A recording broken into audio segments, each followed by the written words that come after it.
Hello, and yeah, welcome to a brief video looking at the solar eclipse in 29 degrees Virgo tomorrow, or perhaps on early hours of Monday, depending on where you are. This is eclipse that's, as I say, at the end of the Earth sign Virgo, and very much focusing on our routines, our practical kind of daily patterns, healthcare, and work patterns, for example, pets as well.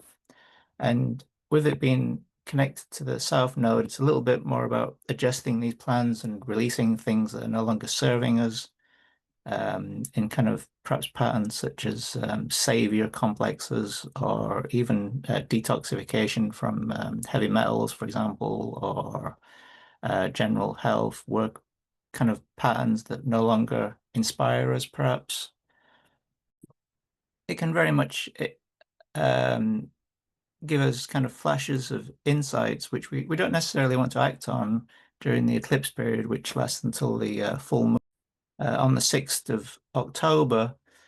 But still, with Saturn and Neptune, Saturn in late Pisces, Neptune in Aries, conjunct each other and opposing this eclipse, it can we can get sudden clarity on where we are feeling uninspired by our day-to-day life.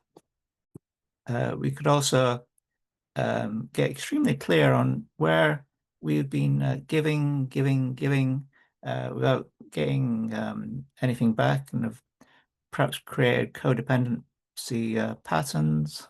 If you look at perhaps where you've been giving things without those things being requested, or perhaps you're taking things without having requested them.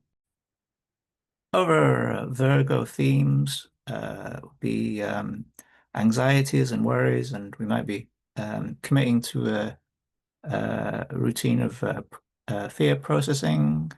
Obviously, I recommend Nearly Ben's fear processing exercises, and or perhaps with Saturn and Neptune opposing the eclipse, we might realize that we've been gaslit, and might suddenly see through a few illusions that we held. And this is a perfect eclipse to begin to develop discernment, truthing, and generally, yeah, decluttering and detoxifying on all levels to purify ourselves, leading up to the Saturn Neptune conjunction in February next year, about 20th of February. That's in early Aries, where there's a real new astrological cycle begins in terms of practical magic and mysticism and artistic efforts and compassionate healing approaches. Yeah, the key message here in this eclipse is to ensure that you are you're in a good, healthy state yourself before giving things to others, ensuring that your cup is full. So, in a very Virgo style, we may be looking at the limitations of our self-imposed lifestyles, be that healthcare routines, work, daily work, day jobs, perhaps looking at where we're extremely busy but with no discernible outcome.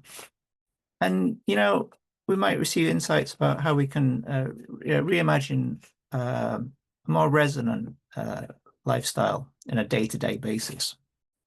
One way this, for example, this might play out is the new updated form of the Gaia contract, which is resonant for an Earth sign eclipse like Virgo, which I'll put a link to in the in the blog and below this, where basically it's about creating co-creating a extremely pleasant life on the planet, And in the Gaia contract, there are some ideas that, might be of interest to do so.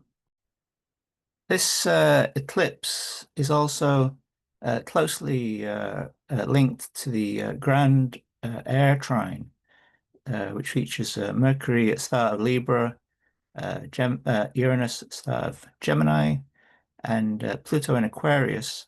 And the solar eclipse at the end of Virgo is actually forming part of this grand trine, even though it's in an Earth sign, which is fantastic for communicating revolutionary concepts such as the Gaia contract and powerful manifestation work.